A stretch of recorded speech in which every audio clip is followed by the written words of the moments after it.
धन धन सतगुरु तेरा ही आसरा। सतगुरु जी की प्यारी साध संगत जी, मैं सैम इंसान ब्लॉक मोहाली पंजाब से। मेरे जहन में सवाल हैं, वो मैं करना चाहता हूँ तथाकथित डेरा की मैनेजमेंट से, उन अंधभक्तों से जो यूपी वाले बहरूपियों को अपना गुरु मान चुके हैं, और सारी साध संगत से।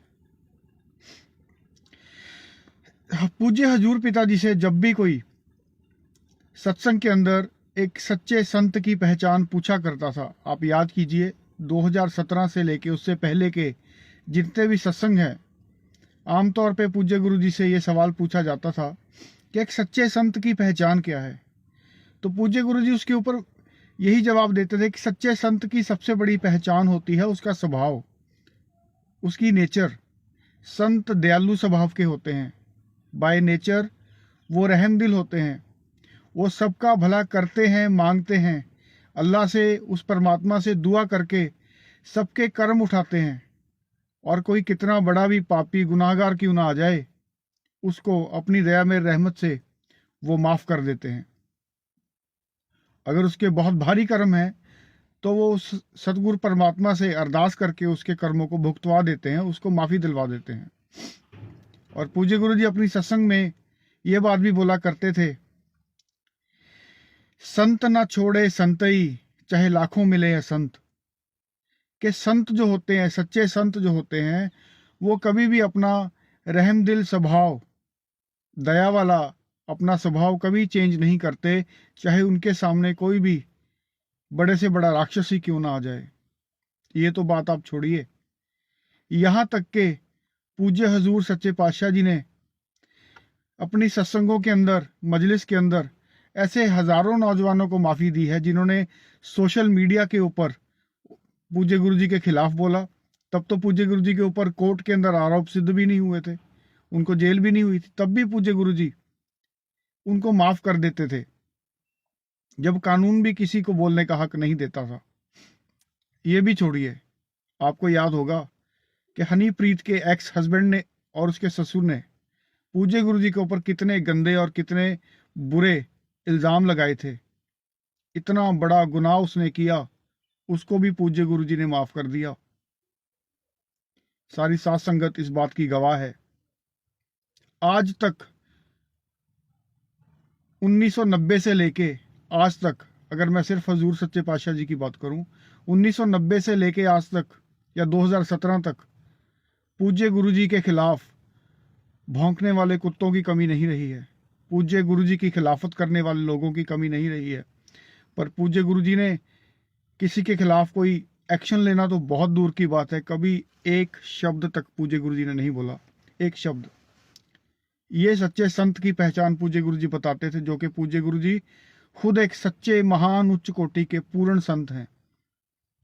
लेकिन अब मैं बात करता हूं जो इंसिडेंट यूपी के दिल्ली के अंदर हुआ, जो एक यूट्यूबर श्याम मीरा सिंह, उसके ऊपर 2 करोड़ रुपए का मानहानि का दावा डाला गया कि उसने हमारे गुरुजी के खिलाफ यूट्यूब के ऊपर अनाप शनाप बका या जो भी उसने बोला।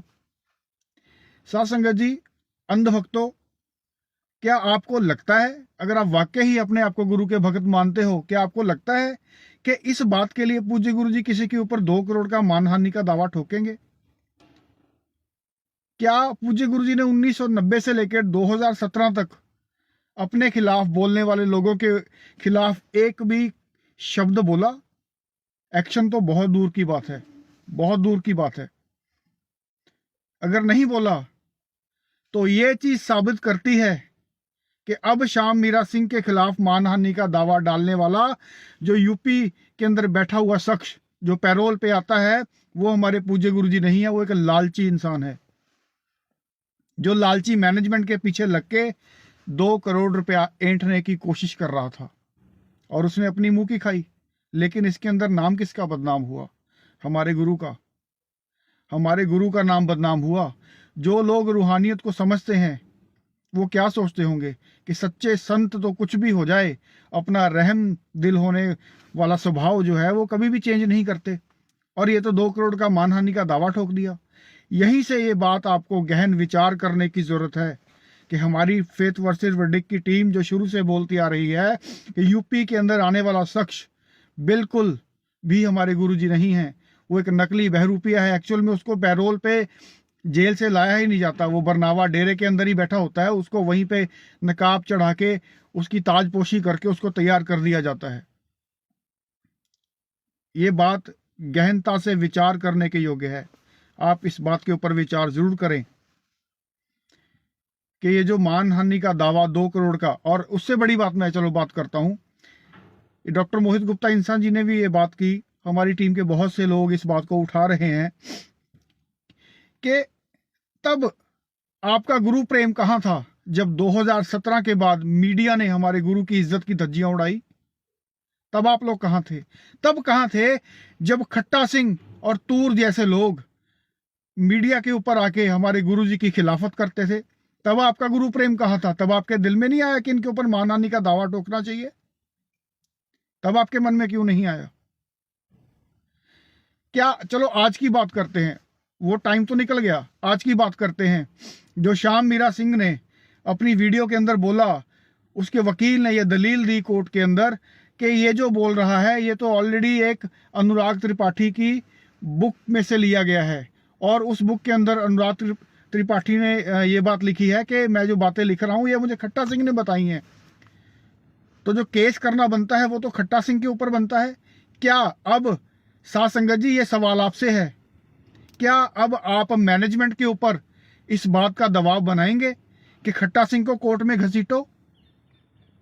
अगर आप गुरु के सच्चे शिष्य हैं तो आपको यह दबाव बनाना चाहिए, 100% बनाना चाहिए। अगर आपको वाकई दर्द है कि हमारे गुरु की बदनामी हुई है, चलो 2017 के टाइम तो जिन लोगों ने कोशिश की मीडिया की खिलाफत करने की वो नहीं कुछ कर पाए, लेकिन आज आप मैनेजमेंट के ऊपर दबाव बना सकते हैं। दबाव बनाइए। क्या आप बनाएंगे दबाव? ये मेरा सवाल है। साथ संगत से सोचिए जरा, यूपी में बैठा इंसान जो पैरोल पे आता है वो हमारे पूज्य गुरुजी नहीं है। इस बात ने 1000% साबित कर दिया। 2 करोड़ का मानहानि का दावा उसके ऊपर ठोक दिया। अरे पूज्य गुरुजी ने तो उन साध्वियों के खिलाफ कुछ नहीं बोला जिन्होंने कोर्ट के अंदर आके हमारे गुरु के खिलाफ गवाही दी। झूठा इल्जाम जो चिट्ठी के अंदर लगाया उसको पुख्ता किया। हमारे गुरुजी ने तो उनके खिलाफ एक शब्द नहीं बोला। तो क्या हमारे गुरुजी किसी के ऊपर मानहानि का दावा डाल सकते हैं? अगर नहीं डाल सकते तो फिर हमारे गुरुजी का नाम बदनाम कौन कर रहा है? ये शख्स कौन है जो हमारे पूज्य गुरुजी का भेष बना के यूपी के अंदर आ रहा है बार बार पैरोल के ऊपर? इस बात के ऊपर विचार करें। और क्या आप मैनेजमेंट के ऊपर ये दबाव बनाएंगे कि खट्टा सिंह को कोर्ट में घसीटो? आपको दबाव बनाना चाहिए, यही मेरी आपसे इल्तिजा है, अगर आपको सच्चा दर्द है अपने गुरु की बदनामी का। बाकी सच के राह के ऊपर चलिए, मेरी आप सबसे यही इल्तिजा है।